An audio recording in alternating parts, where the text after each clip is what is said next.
Thank you for your time. My name is Baytullah, and this is Shooting from the Hip. So I'd like to welcome you to the show today. Slim, how you doing? I'm good. How are you? Excellent, thanks. So just to be clear, right? All of our shows in Shooting from the Hip, we're coming off the top of our heads. So we table it. I'll table a topic, and then I'll speak to that theme. And then hopefully Slim will have some questions and stuff, and then perhaps they're the very questions that you may have. This is just a thought exercise. The point is to get you to think and consider things perhaps differently than you probably do from day to day.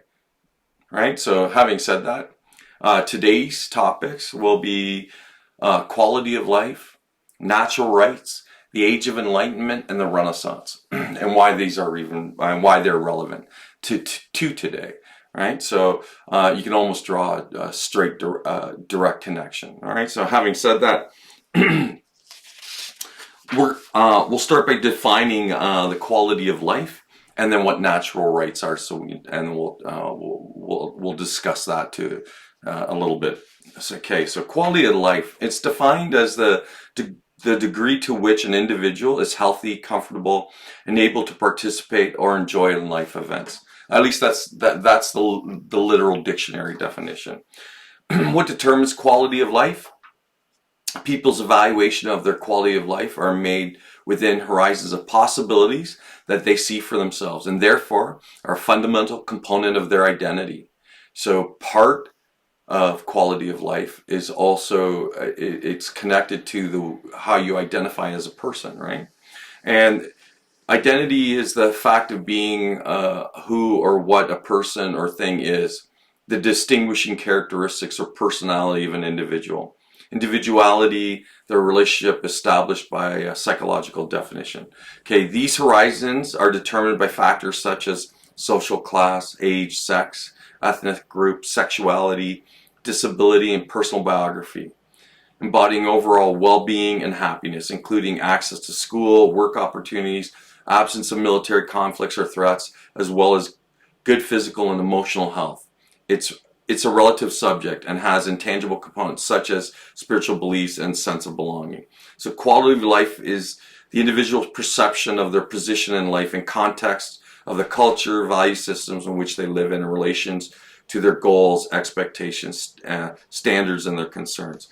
So I think everybody can immediately relate to that, right? Because we're all striving for that very thing, an identity that, or the expectations that are brought on by our identity to live like a high quality standard of living, right? So, and the standard of living includes things like availability to resources and stuff like that. So what Maslow used to, remember when we talked about Maslow, the basic needs, right? So once you cover the most basic biological requirements, warm place to sleep, food, clothing, that sort of thing, and then the standard to which you are happy or comfortable with, then you can move on into other areas of the hierarchy of needs. But having said that, in terms of quality of life, most of us envision quality of life differently from one another, right? Because we each set up expectations or standards that are part individualized. Like, so no matter how much it's part of the culture, you create your own specific needs and requirements in terms of quality of life. So quality of life is even though it's a broad umbrella term, it's highly individualized, right? So that every person has their own view of what quality of life means to them. And you know that there'll be overlap with virtually everybody else's definition of quality of life. It may not, for some, identity might sit higher on their level of requirements and things such as like sex and sexuality, or accessibility to resources and stuff like that. So, but our concerns are generally the same. So, would you agree? Disagree? No, I agree. Yeah, right. So quality of life becomes this weird thing. How do you determine that? Because again, it's so broad. So it can include a lot of definitions to what a quality life or a life of quality is. Yeah, got any thoughts you might like to add to that? I think it's interesting that identity has to play with quality of life because it is important how you see yourself too. Yeah, 100% it is. Like you, because people derive a sense of pride and a sense of stability from the way they see themselves. That in that, if they're comfortable with how they identify, then that makes them feel good about the life that they're living, right? And so sometimes other areas of quality of life they'll clash. They not it's not that they just overlap with one another, but they end up coming into conflict. So like the idea of identity versus what culture decides identity can and should be.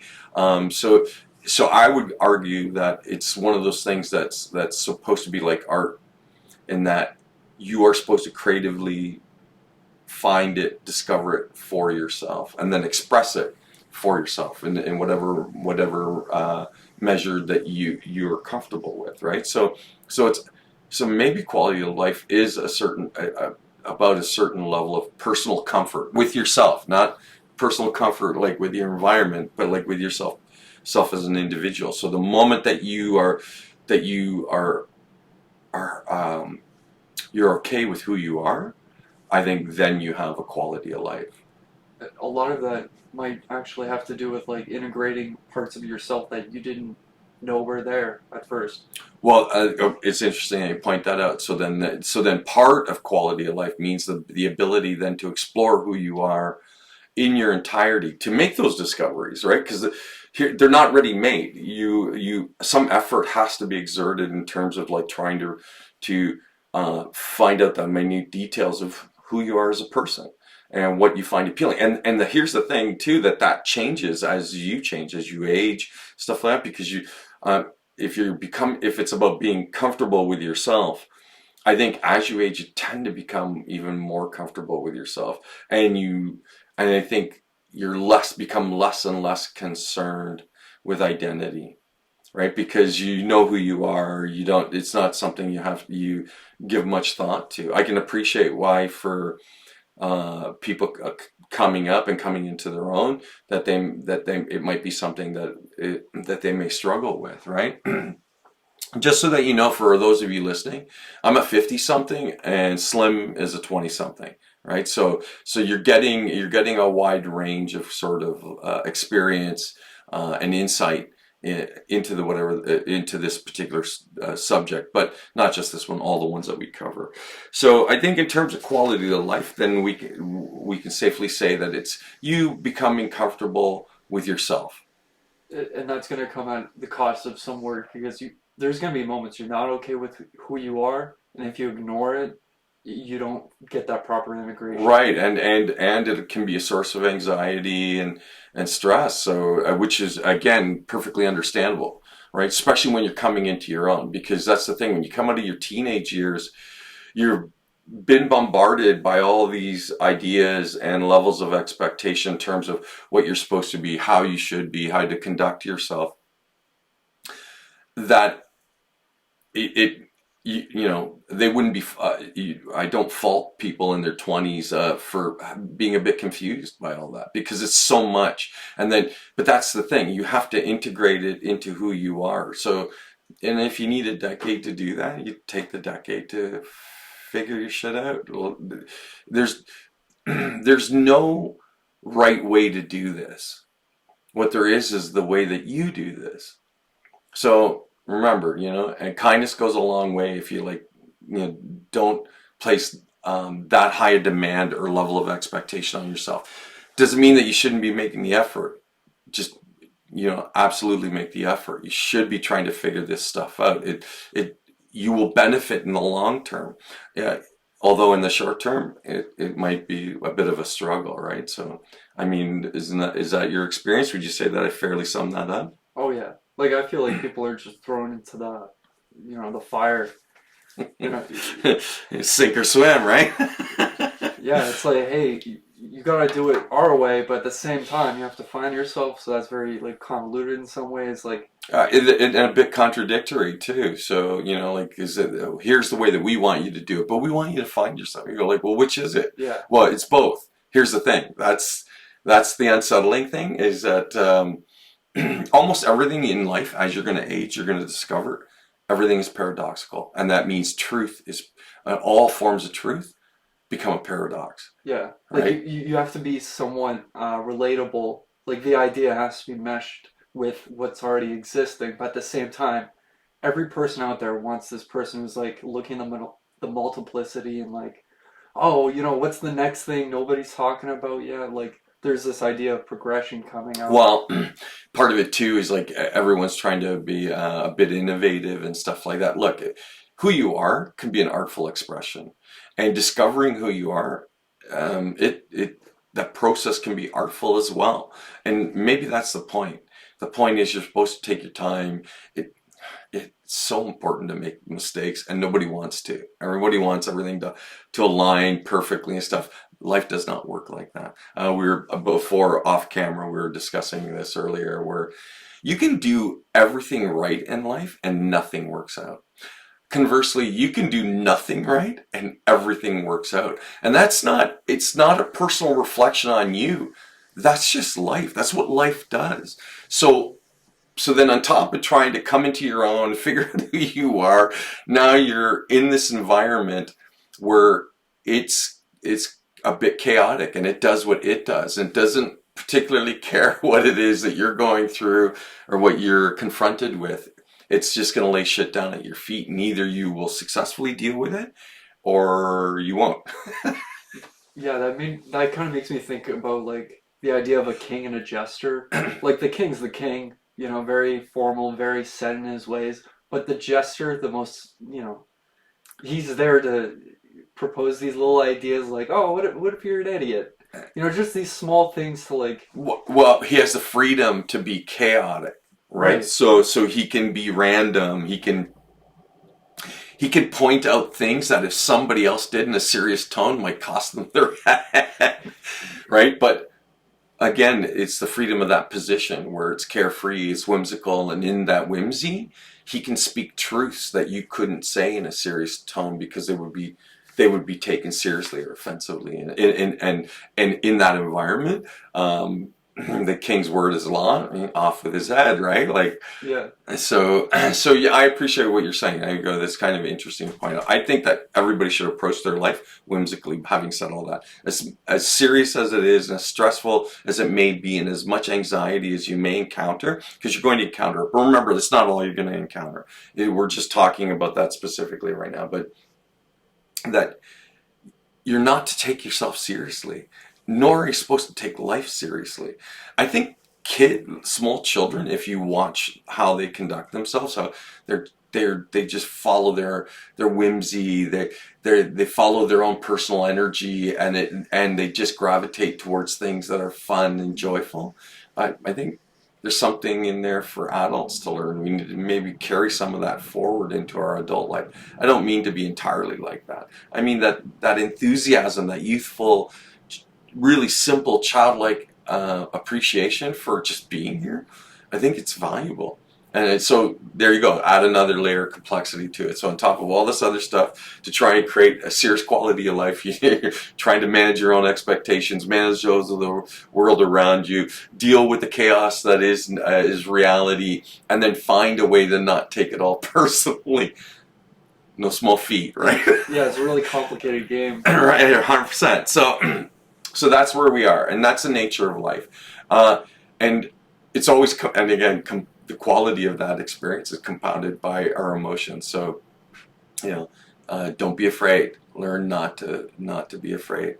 If you can master your fear, you will move through this life so much easier, with less anxiety and less stress. Now, having said that, it's really easy for me to point that out. I'm overstating the obvious.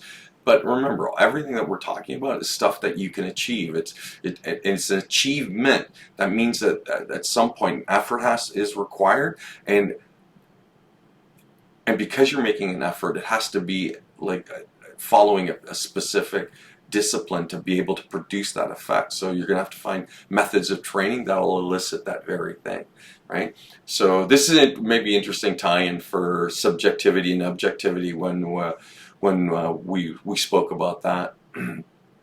that plays into it too, like your ability to just be observant and not to interpret events. Just observe events and then act accordingly to the details of events. If you decide to subjectively interpret everything that's happening, you are going to compound everything that we just finished talking about to even further. So again, that would contribute to greater levels of stress.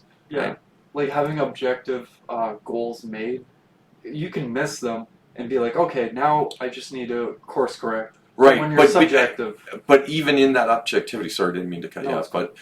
but that even if you miss the mark, you will still benefit from the effort that you put in. Right. Whereas, like, if you're subjective, it's like it feels compounded. Like, Yeah, not only did I fuck up, now I don't know where I am. yeah, It's like, that's not a problem. That's just the next step. right.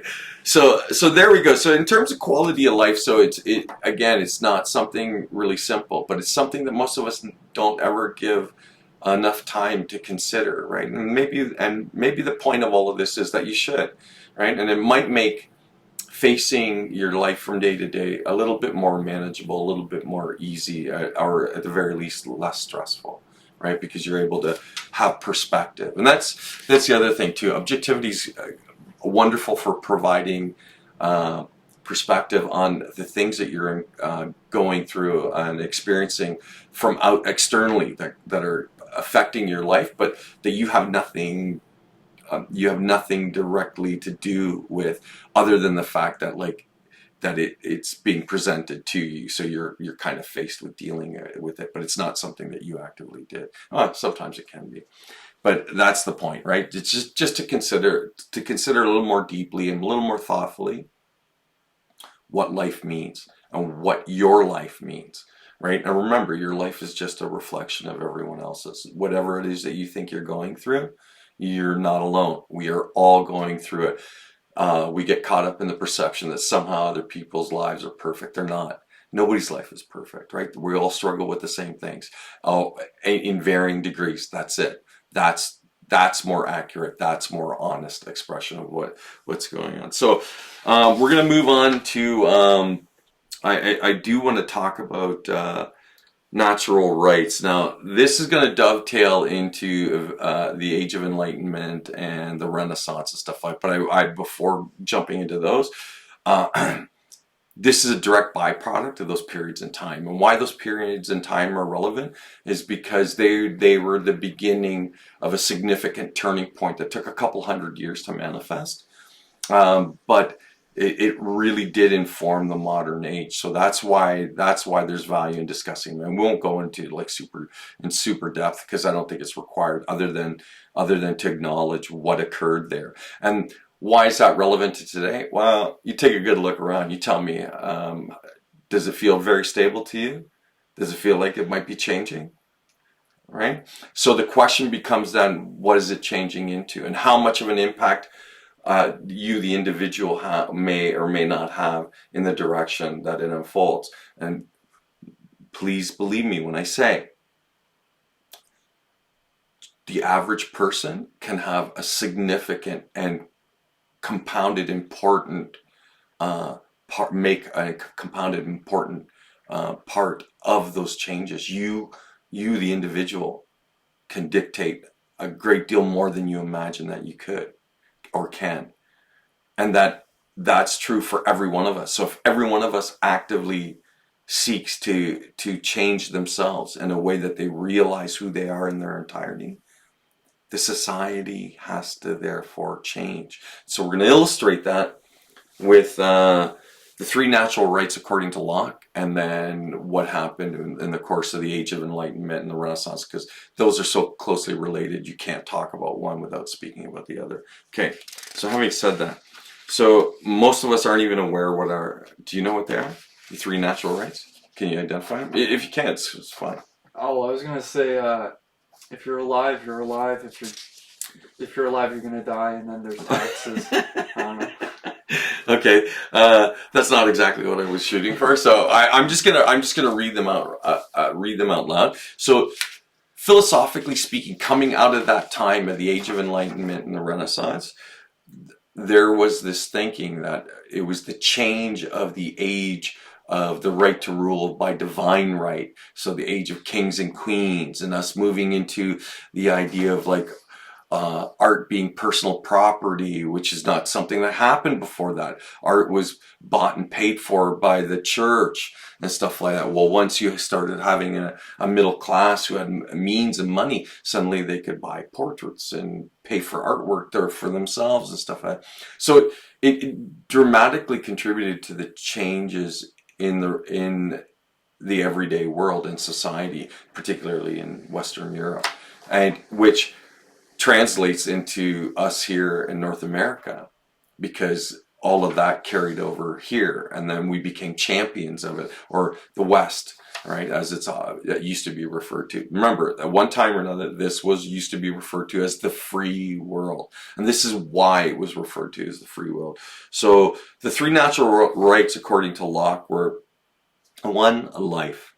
Everyone is entitled to live once they are created.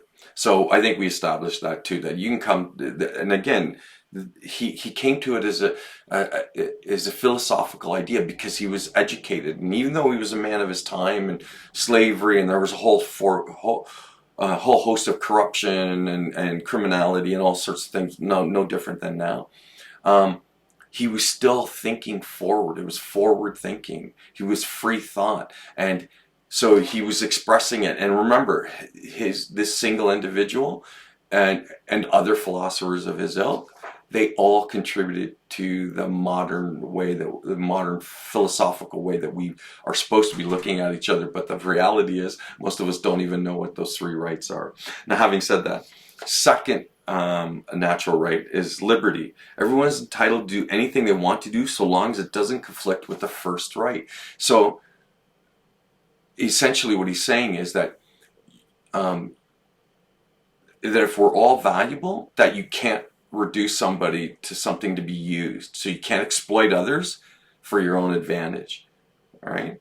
That to do that is like, again, it's the highest crime that you can commit, right? And yet we live in a society where that goes on all the time. I mean, we talk about slavery. What I find really super curious, and when we discuss slavery, it's discussed as though it's a thing of the past. Well, we have human trafficking today, right? And it's a form of slavery. So you can parse it out and use whatever clever language you want to cover it up, but that's what we're faced with. So, but if you adopted the idea of natural rights, if you embodied those things and you truly believed in them, you would then should have a conflict with the idea of exploiting another person to your own advantage. But that's because you don't see yourself. You only see the separation. You don't see that you're connected to, or that we're all connected to each other. You only see the separation. Therefore, you exist because I'm strong and I can dominate. You exist to be used by me because I have the natural ability to do that, the physical ability to do that. Even worse, some people actually believe they should be in the position where it's like, oh, they're dominating me, I deserve it, I'm not. Yeah, that's horrible. That's horrible. Can you imagine that? So somebody feeling like they're supposed to be dominated and therefore submissive to somebody who's more dominant. I go, it's fucking childish, kind of antiquated caveman kind of mentality. Like, I'm sorry for all you cavemans out there. It's even worse than that. Some people, they'll recognize that it's not right, and they'll say, well, and they'll have the due diligence to say, oh, well, they're hurt, so and so ways. We're all put on this earth in strange ways. We can't blame the oppressor, but it's like, no, you can.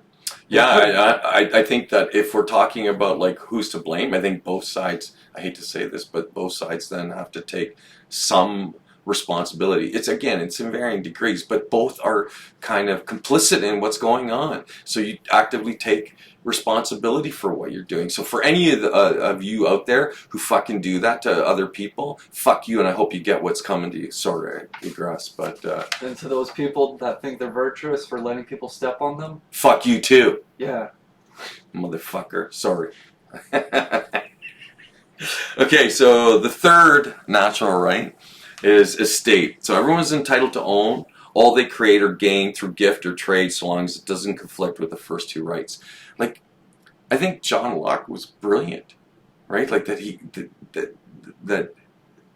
the simplicity of natural rights is beautiful, right? And it's something that each of us can adopt, and not only adopt, but then you can, we're talking about quality of life. What would represent the highest quality of life other than living up to these ideals, right? So again, I'll identify what these three natural rights are. It's life, liberty, and estate. And an estate simply means that anything you're capable of creating or you fairly gain is yours. You have every right to own it, right? So it gives room for us then to create things, to feel like we're enriched by those things we created. But you look at traditionally the music industry, or most industries, the middleman laid claim to anything that had any kind of financial viability based on any artistic endeavors by other people, and then they were, now mind you, they were richly rewarded if it was warranted. So it's easy for them to overlook the fact that they basically got robbed by a middleman, by somebody who figured that they needed to get in between the artist and the creation, because the creation was generating so much revenue that they needed a piece of it. And then they make the claim that, like, oh, it's only because of our contribution that it did as well as it did. And that might be true, but why are they getting the largest piece of the pie then? That's a fair question. And of course, only you can answer that. You have to figure that out. So, and what I mean by that is answer it to your satisfaction. Yeah? Yes? Okay, so just so you know that John Locke was just not some kind of random, talking head like myself. Don't believe anything I'm saying, right? Look into it yourself. I'll just give you a quick rundown of who he was. He lived from 1632 to 1704. He was an English philosopher and physician, and widely regarded as one of the most influential Enlightenment thinkers, and commonly known as the father of liberalism.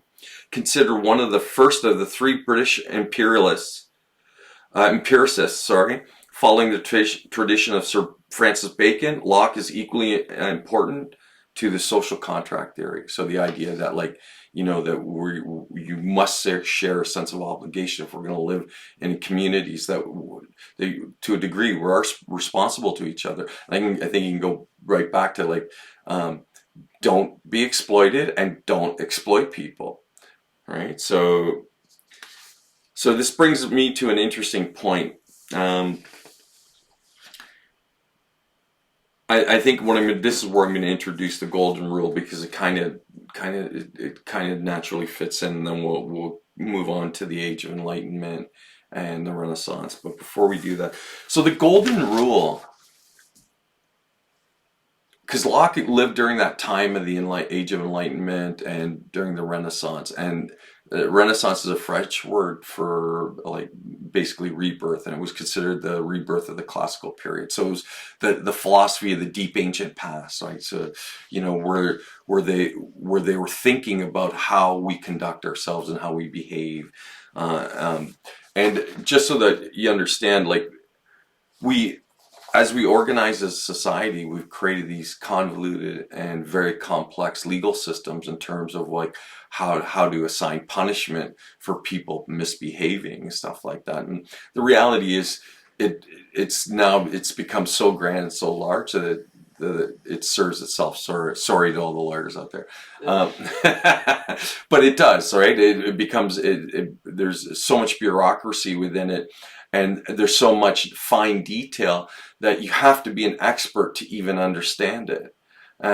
What average person then therefore understands it, right? Nobody does. But it's treated with the highest regard. And then if you are an average person who has a requirement for that kind of expertise, you pay handsomely for it. Yeah, specialization has become like this little piece of gold to everybody. But the idea that we have to be specialists, that's not necessarily true. There's so many ways you could branch into other categories. Or you could find a way of looking at things differently in terms of simplicity, right? Because there's always beauty in simplicity. So, having said that, nothing's more simple than the golden rule or the golden law, and it's been known by many names, and it predates Christianity rather significantly. So, I'm just going to read this very quickly so that we can get a quick rundown and we'll comment on it. So, the golden rule or the golden law is the principle of treating others as one wants to be treated. Various expressions of this rule can be found in the tenets of most religions and creeds throughout the ages. It can be considered an ethic of reciprocity in some religions, and although different religions treat it differently, the idea dates at least to the early Confucian times. So we're talking about 551 to 479 BC, before the Common Era, right? So it goes way back, right? So. And according to Rushworth Kidder, who identifies the concept appearing prominently in Buddhism, Christianity, Hinduism, Islam, Judaism, Taoism, Zoroastrianism, and the rest of the world's major religions, that you can see now why it's held in such high regard, like because of its simplicity, right? So and you don't need a complex body of laws attributed to it, although all of them are probably a direct extension of it. The idea that, like, do unto others as you have them do unto you. So don't exploit people and don't let yourself be exploited. Pretty simple, right? But the golden rule can be found in some form in almost every ethical tradition. In ancient Egypt, Middle Kingdom, that's 2040 to 1650 BCE. So 2,000 years before the beginning of the Common Era, which is now 2022 years old. So you're talking about something that's now that it goes back 4,000 years, right? Now they worded it differently, and this is how they worded it. Now this is the command: do to the doer to make him do, right? So it's just again, it's just a clever different way of saying it and using language, but it essentially means the same thing: do unto others as you have them do unto you, which is as straightforward as it gets. In ancient India, it appeared in the Mahabharata, dated to the period between 400 BCE and 400 CE. So basically, but from 1,600 years ago to like 2,400 years ago, right? So, and it was worded: should never do something to others that one would regard as an injury to oneself. In brief, this is dharma. Anything else is succumbing to desire. I go, come on. There's elegance in that, right? Yeah, and it's straightforward when you think about, like, if you're in a fight and you're raising the bar, getting more and more violent, even though the issue isn't that, there's not too much risk to the issue. It's like, now you're fighting for fighting. You're just trying to... Right, so you're not exercising any kind of discretion, and that's what it's essentially what it talks about. Being so present that you're aware of what you're doing while you're doing it, and with such a level of awareness that you know when to go, okay, that's enough. Yeah. Right? It's hard to have that much awareness. I think that's why people don't necessarily... Okay, so hence the value in it, right? Like, because here's the choice: either you make the effort to make that level of awareness, or you have a social contract like the legal systems we have in place, where you can do whatever the fuck you want now, but you'll be punished thoroughly for it. You can bet on that, right? You understand that that's the way it works. So that's why it's always referred to as crime and punishment. Right? So either you actively take responsibility for your own existence and your behaviors and the way you conduct yourself, or somebody else will. And they're not going to be nearly as kind to you about you as you will. So where's the value? Then is there more value in you acting in a thoughtful manner, or in having somebody impose their thoughtfulness on you? You tell me. I'm asking. I think it's more important to have your own rules for yourself. Like, friends can help you in the situation where you have, like, this person that also respects the golden rule, and you have to trust them to be forthcoming and say, hey man, you're being an asshole, but It's good. It's good that It's good to have it on both sides. right, But and ultimately, it's your decision to take care of yourself, to have that integrity. 100%. And if you're a true friend, then isn't it then worthy of conversation? Then with your friends, then go here. Hey, bring it to their awareness. Present it as a question. Go, hey, is this really what you want to be doing? Is this how you really want to conduct yourself? Right? Like, and again, at the end of the day, much like you said, you're the one that ultimately has to decide. So that means anybody who's listening to this, you're the one that has to make that decision, right? So the Tamil tradition, their book of virtue, do not do to others what you know has hurt yourself. Oh, that's even better. Right? So it's clear that we've always understood this. We can trace it back to at least 4,000 years ago.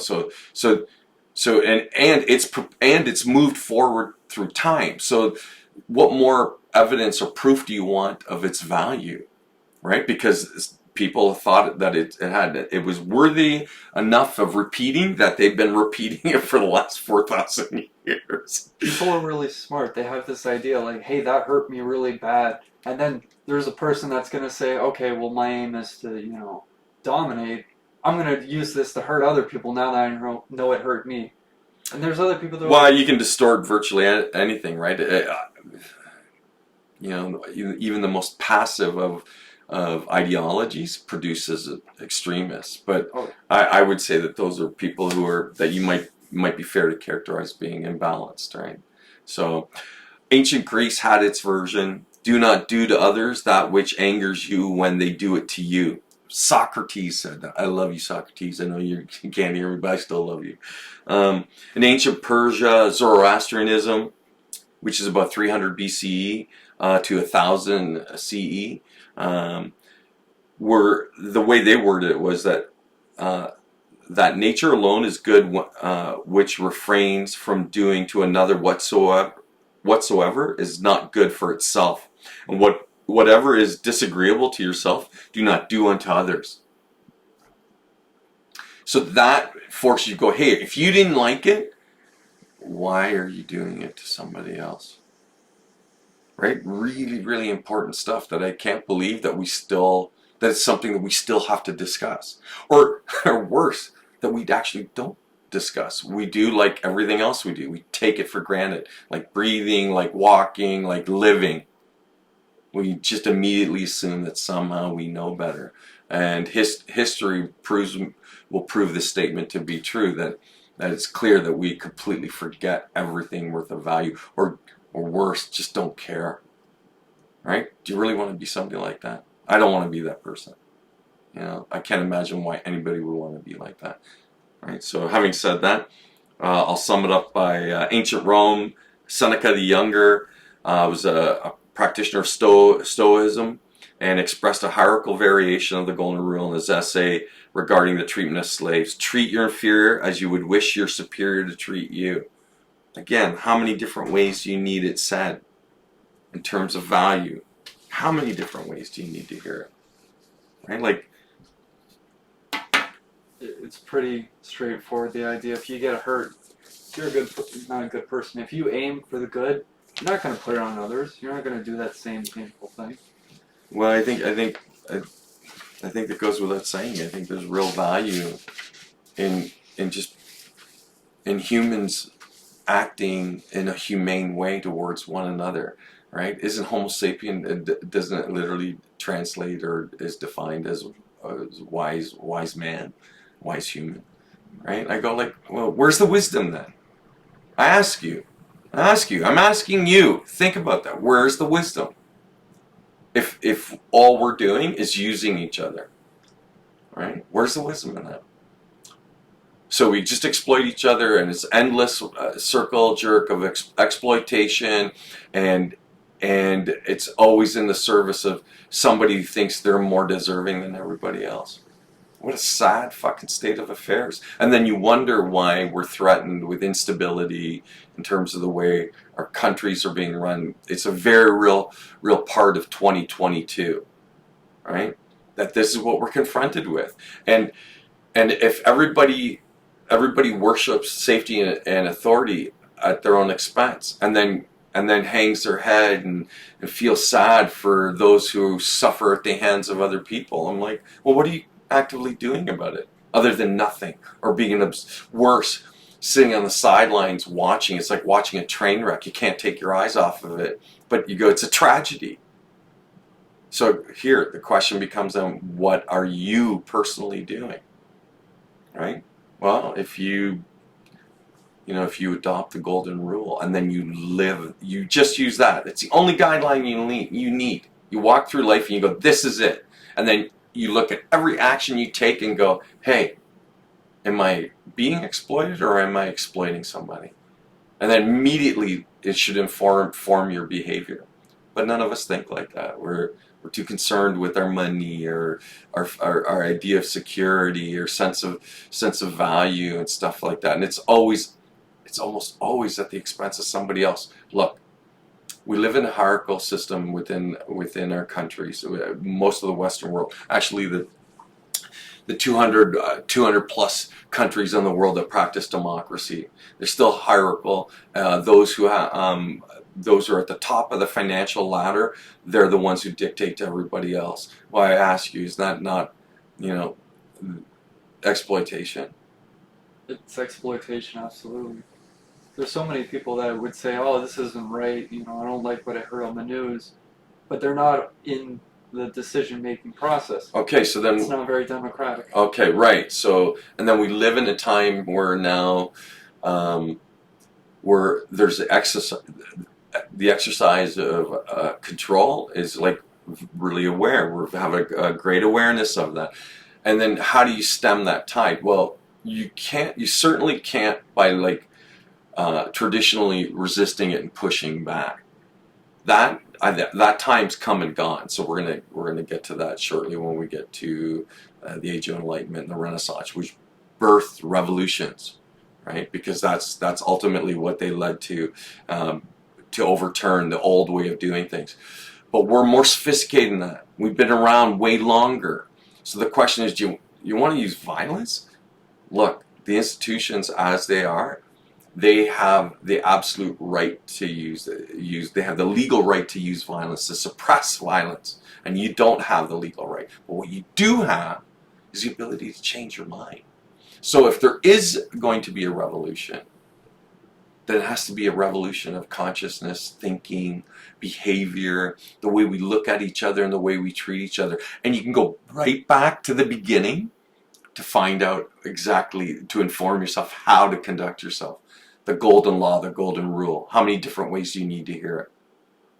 Right? So if you adopt that as your ethic, as how you move through life, that you do not take advantage of people, and you don't allow yourself to be taken advantage of, that's the other side of that coin, okay? Then everything else has to change as a result of that. But if you're carrying on with the same thinking that produced the current state of affairs, you're not going to resolve nothing. You're just going to create more of the same. You're going to perpetuate what's currently going on. If you don't like it, this is how you change it. You change the way that you view yourself, the way you view reality, and the way that you treat other people, and what you allow for other people, how you allow other people to treat you. So those are that's really powerful shit, man. It shows you exactly where you need to go. If you know what you can't do, you know how to treat other people properly without getting shit on yourself. Eventually, you're going to come to a place where you're like, do you know what? There's so much of me left, even though I restricted myself. I have so much to give.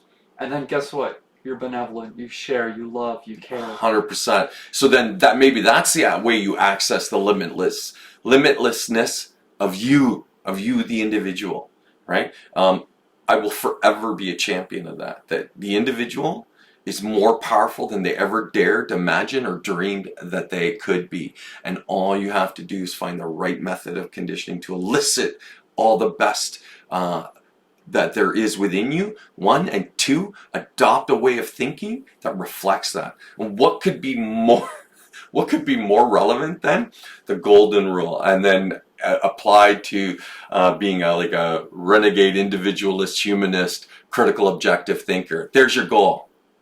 What else? What else do you want in life, right? I believe it. I don't believe it. I know it, right? Because I can reason it. I don't need faith, right? You're talking to a guy who believes in nothing. I have zero faith, right? I don't use belief as a way to approach anything. What do you know for fact?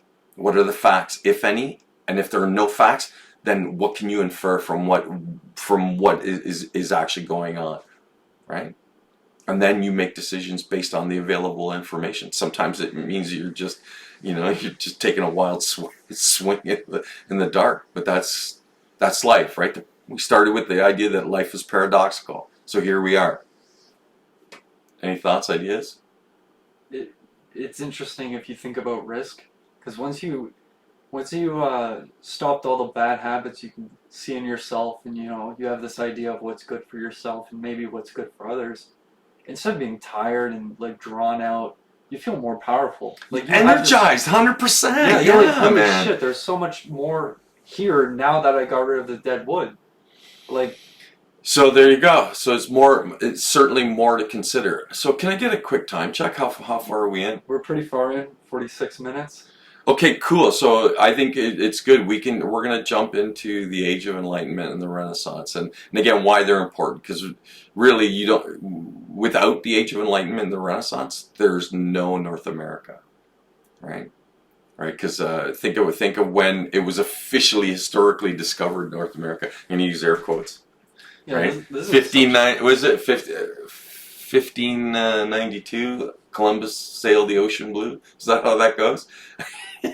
So, and that happens to fall in with the changes that were going on in Western Europe, right? That they refer to as being the Age of Enlightenment and the Renaissance. So, so we'll start with. There's a quote that I actually really like that I wrote. Then I'm going to just read it to you. Because I think it's relevant, because of the instability that we're facing and stuff like in these modern times, that maybe that instead of looking at this as with dread, that maybe we can look at this as maybe a new renaissance. So here we stand on the precipice of a new renaissance and a new age of enlightenment. Central to the Enlightenment thought were the use and celebration of reason, the power by which humans understand the universe and improve their own condition. The goals of rational humanity were considered to be knowledge, freedom, and happiness. And I think happiness might be a misnomer. I think it's more because it's from that time. But I think the idea of satisfaction, that you can have a sense of satisfaction or quality of life, right? So that's how I would change it, if anything. So the Age of Enlightenment is an intellectual and philosophical movement that dominated Europe in the 17th and 18th centuries, with global influences and effects. The Enlightenment included a range of ideas centered on the value of human happiness, the pursuit of knowledge obtained by means of reason and evidence, and the ideals such as liberty, progress, toleration, fraternity, constitutional government, and separation of church and state. I think significantly important stuff, right? So what it did was it took the power out of the hands of the institutions and said, and put it right back where it always really was. You, the individual. But you, the individual, you have to take responsibility for that power. Most of us don't, so don't be confused. Just because you sit there and run your mouth and say whatever the hell you want without care towards any kind of consequence for what you say or do, that's not you being responsible. This works because you as an individual decide you're going to take responsibility for your own existence. And therefore, by doing that, you're actually helping everyone else out. But if you only give a shit about what you want and you say and do everything that you want, you're being selfish. Make sense? Yeah. Okay. So its roots are in European intellectualism and scholarly movement of humanism, which is a chief part of the Renaissance, right? And at that time, the scientific revolution had started, right? Because the idea of like now being able to like try and approach how and why things happen and how they work without attributing it to a metaphysical kind of explanation that they're here. There was a more grounded explanation for why some things happen. So I think there's value in that, like that you don't write things off and simply assume that, again, make the assumption that somehow you already know. That it requires exploration, that you, the individual, are required to make an investment into yourself and of yourself for the betterment of yourself and everybody else. So you're in it on you have to do it for you, but you're in it for everybody else too. It's not one or the other, it's both. You either doing it, you either do it for all of us and then yourself, or you're doing it for just yourself and none of us. Right? That made me think about what I heard from Max Weber. He was talking about how traditionally you have these artisans and they have this view of God and this idea that you put your life and your soul into your work. And they're very focused on method and like mastery.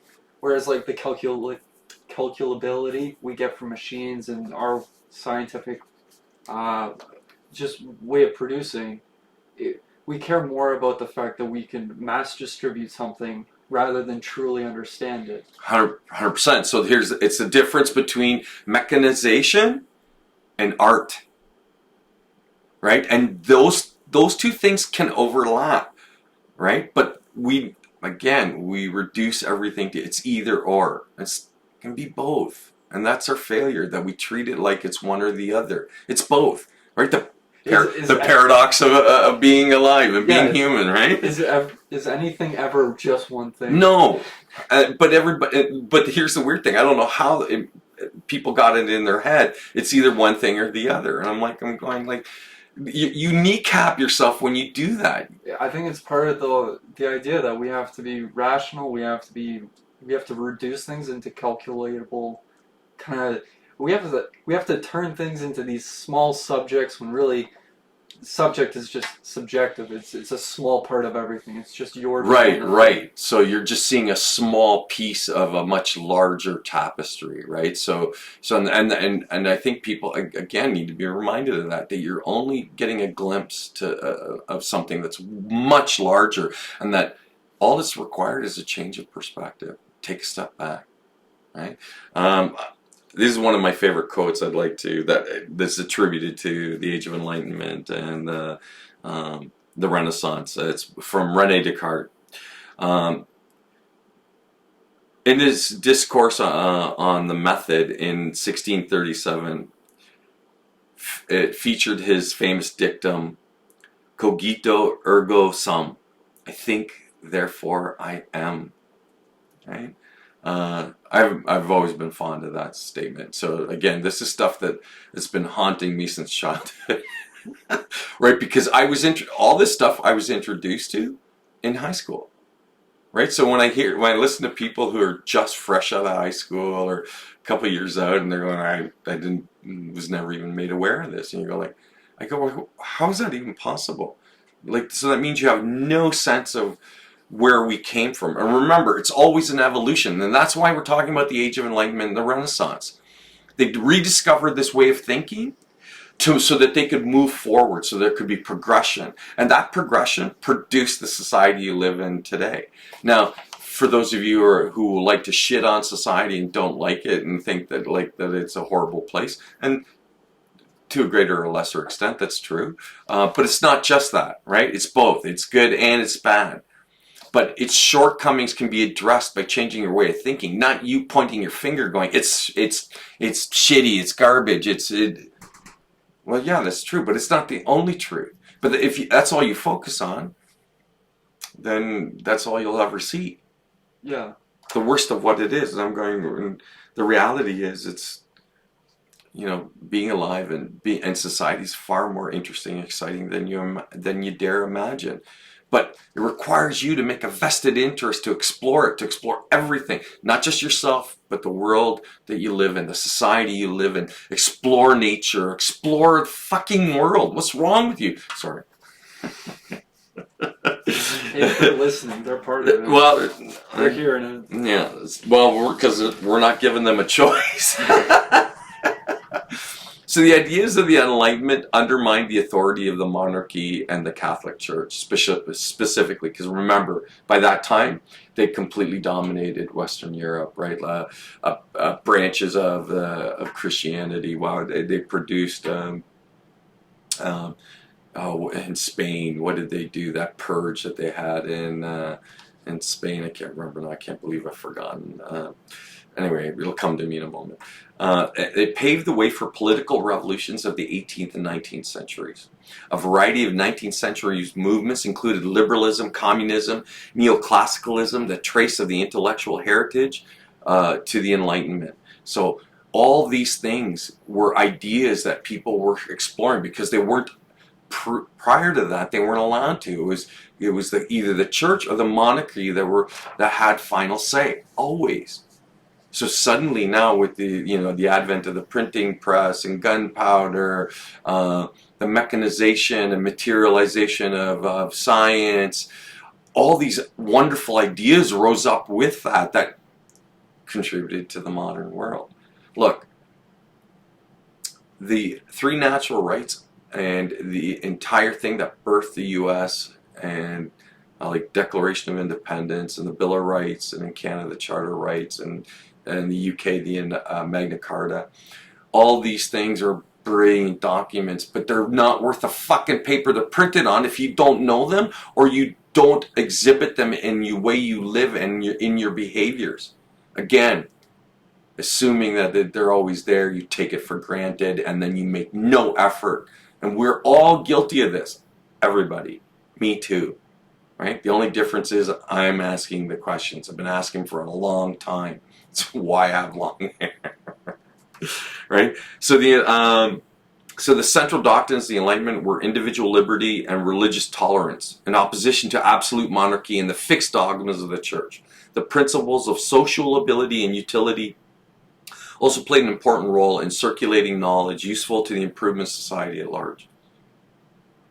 The Enlightenment was marked by the increasing awareness of the relationship between the mind and everyday media of the world, and by the emphasis of the scientific method and reductionism, along with the increased questioning of religious orthodoxy, an attitude captured by Immanuel Kant's essay answering the question, what is enlightenment?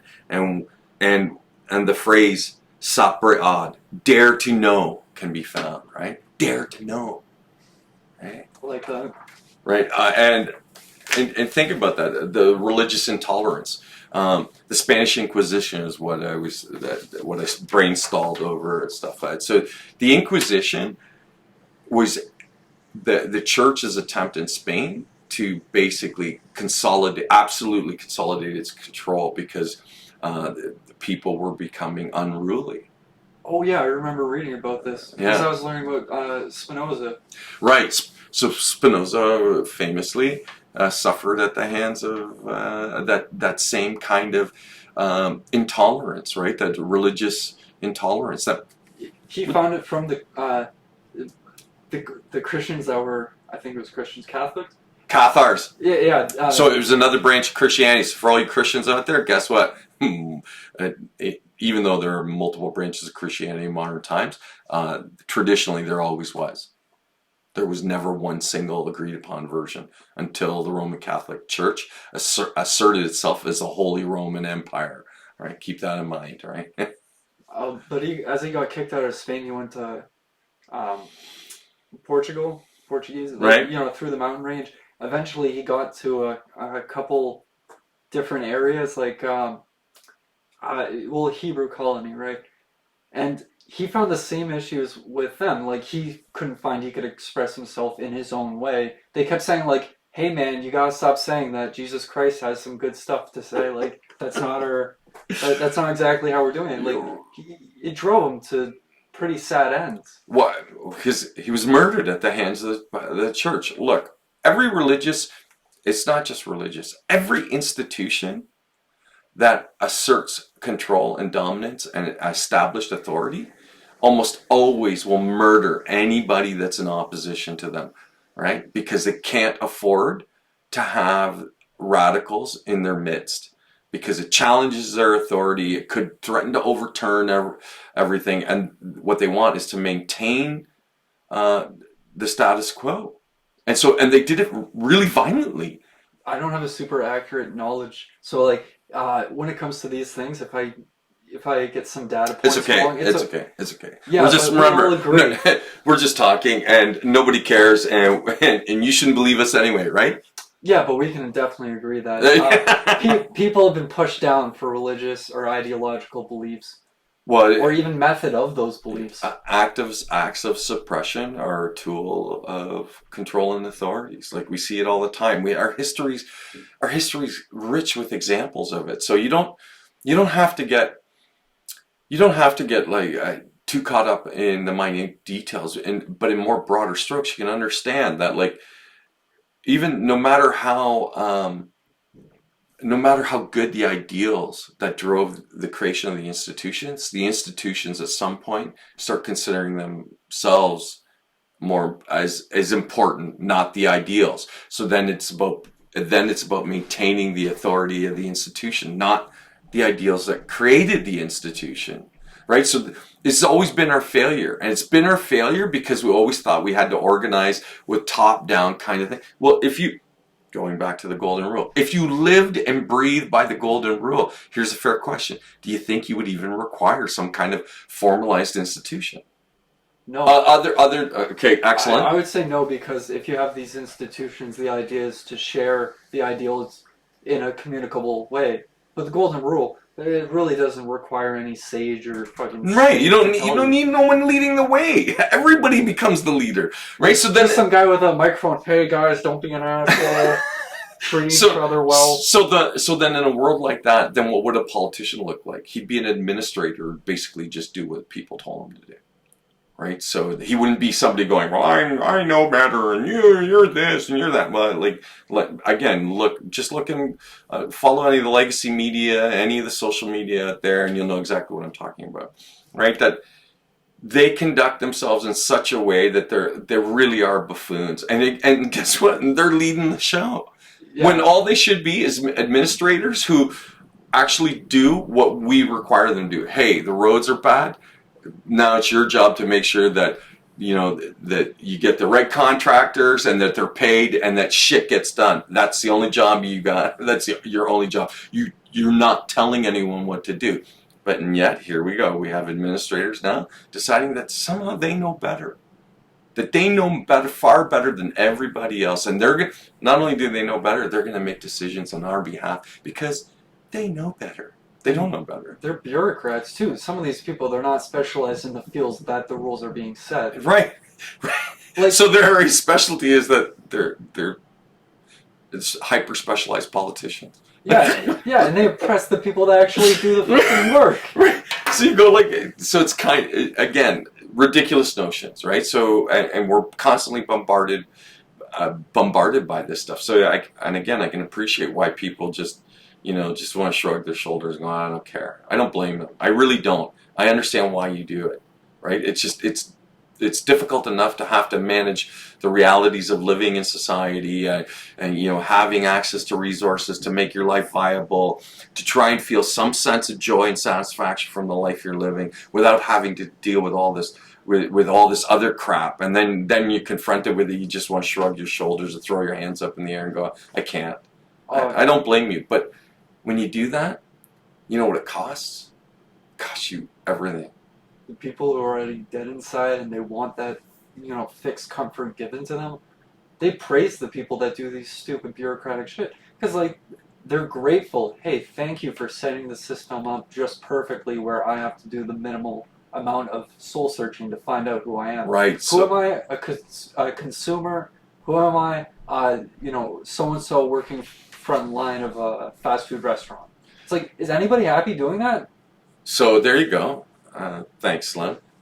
So soul searching might be the way to approach this thing. So it's another way of saying learning about yourself, learning about everything. Guess what? It's painful because you're gonna have revelations that you're not comfortable having, but it's that level of pain is a lot better than bearing bearing the scrutiny and oppression of somebody else, someone exploiting you, because you're now the exploited and you're letting yourself be exploited. So that's kind of horrible, man. I go, you know, it's a sad state of affairs, it really is. Okay, so like I said, I'd like to finish the Renaissance real quick, and then we'll maybe find a way to sum this all up. This has been I really have enjoyed this. The Renaissance and the Age of Enlightenment are one of my favorite times in history. Just in terms of like, I find it super interesting and fascinating. Remember, all the ideas that created the modern world came largely out of that time, right? Okay, so. Renaissance in French, it means rebirth. It refers to a period in European civilization that marked the revival of classical learning and wisdom. So where's the wisdom and where's the learning? So revival of that, you could have that again. We can have a new Renaissance where what you value is learning and wisdom above all. You can have that. It's all within your reach. Anyone who's listening to this, you're more than capable of doing this. Remember, you're limitless. Do no harm, take no shit. All right, so the Renaissance was a fervent period of European cultural, artistic, political, and economic rebirth following the Middle Ages. Right, and remember, the Middle Ages were dominated by religion and monarchy. All right, so the entire time period we're talking about is from the 14th century to the 17th century. So we're talking about a 300-year stretch where this happened. Just to show you how accelerated history is and how it moves, how quickly it does move. It was slower then, but these ideas took 300 years to firmly, integrate themselves into humanity. But think about how much we've radically changed in just the last 100, right? So that'll give you insight then to like everything's moving at accelerated pace. So the fact that I'm proposing that we could be at the beginning of a new Renaissance and a new age of enlightenment, that it's up to you to do it, and you could see the turnaround in days, months, weeks, and a couple of years, not centuries, not decades. But that's on you, baby. All right. So, what caused the Renaissance? What led to it occurring? Historians have identified several causes, including increased interactions between different cultures, right, and the rediscovery of ancient Greek and Roman texts, and the emergence of humanism, and different artistic and technological innovations and impacts of conflict and death. I ask you, isn't this exactly what's going on right now? Right? So that's what historians identify as the cause for the Renaissance back between the 14th and 17th century. And all these things are relevant today and are going on today. So what do we have? Increased interaction with different cultures, right? You have a huge influx of people into the West from the Far East and everywhere on the compass, right? In every direction the compass points. The rediscovery of Roman and Greek texts. Well, we've been fascinated with ancient Greece and Rome since that time, right? So they've never fallen out of light, and we have an acute awareness of people like Socrates, these great ethical thinkers, and this philosophical movement. Although it's been largely, maybe it's been missing in the last maybe couple decades, and the emergence of humanism. It's become a dominant force in the last 100 years, right? Different artistic and technological innovations. Well, aren't we pushing the boundaries of technology and art now, right? That are shattering our perceptions of what we think we are. So, and war and death abound. So all those things that made the time ripe for the Renaissance to occur are occurring right now. So what would push it over the precipice? You, me, him, everyone. Thoughts? Self-reflection. It's one hell of a drug. I think it's an amazing thing. I think that that we are in such an interesting place in time that now we could see a radical transformation of humanity into something that we never even imagined that we could be. Right? So that everything the last 4,000 years or 5,000 years of history poorly prepared us for. But now here we are. We're at the doorstep. So if you want to see this as the end, you have the freedom to do that. But any kind of instability and all that stuff, all that means is it's a precursor to some kind of change. And then it's up to us to decide the change. Or if you don't actively take part in changing, somebody else will make the change for you. And do you really want the political class making those decisions about the changes? It's up to you, right? It's your world. It's not theirs. It's your world, right? So how did the Renaissance impact the world?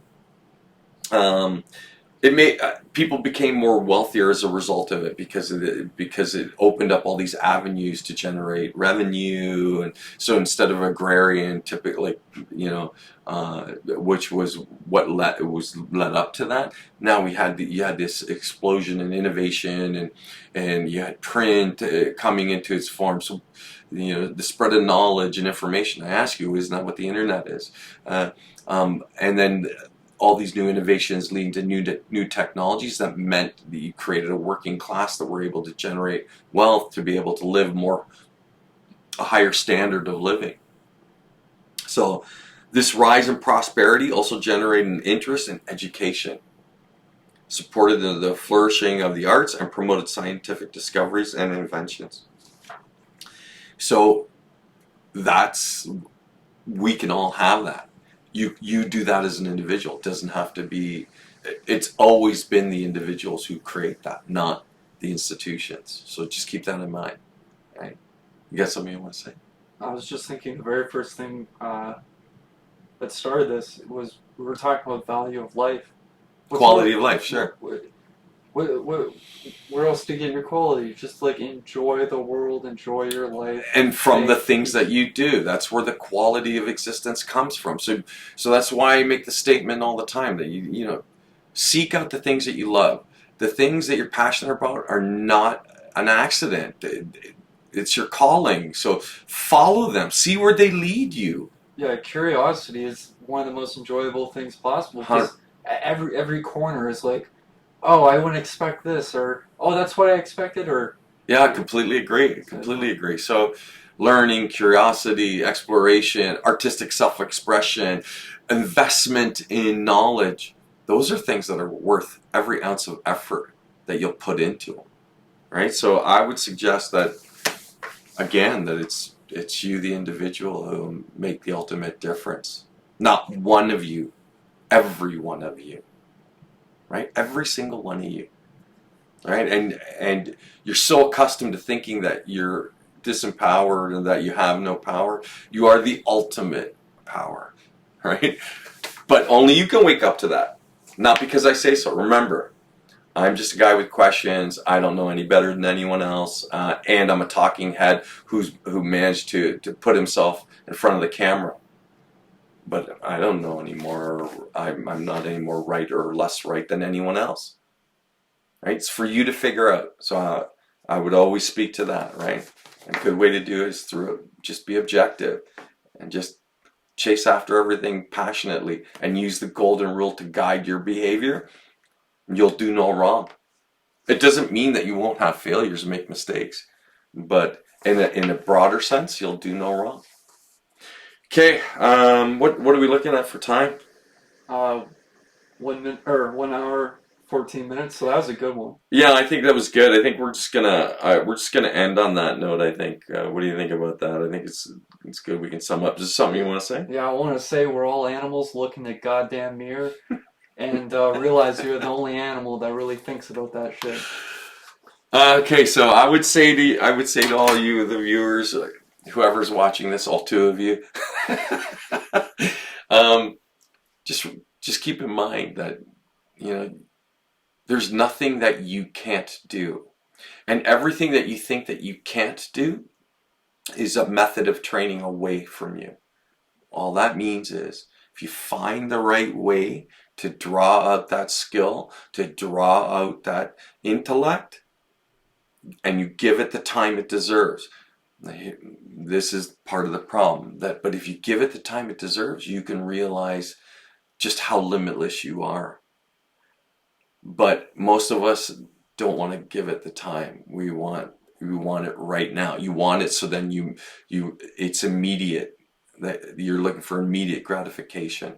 And the very best things in life don't come immediately, right? And if they do, it's usually on a lark. It's dumb luck.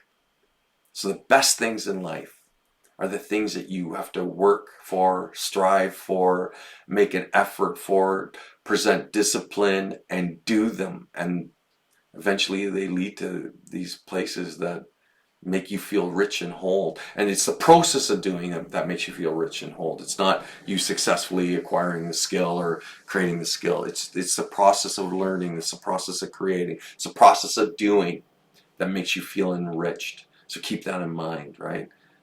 It's all within you. The power's within you. All right, I think I'd just like to say, question everything. Thank you for your time.